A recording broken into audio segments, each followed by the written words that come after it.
শাড়ির আঁচলটা দিয়ে আমার চোখের পানিগুলো মুছে আর ডাক দেয়া কই, বাবা তোমার কর্মস্থলে কি তুমি জানায়ও রে, আমি যে তোমার জনম দুঃখিনী মা, তোমার খবর না পাওয়া পর্যন্ত একটা লোকমা খানাও আমার মুখে যায়। আল্লাহ,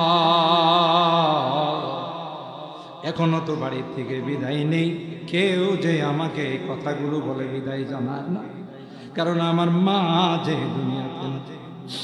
বাড়িতে ফিরতে দেরি হলে মা ডাক দেওয়ার সাথে সাথে দরওয়াজাটা খুলে দিত। এ মা, এ মা, এত রাত হয়ে গেল, তুমি ঘুমাও না?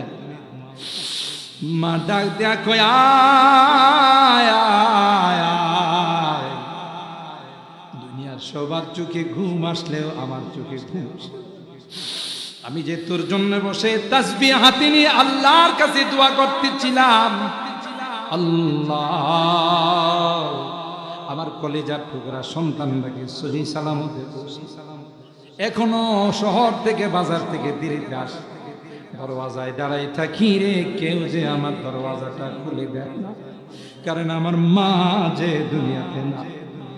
এ মালিক, গুনার কারণে যদি আমার মা বাবা তোমার জাহান্নামের আসামি হয়ে থাকে, তোমার কাছে মাপ চাই, ক্ষমা চাও, আমাদের মা বাবাকে তুমি মাফ করে দিও।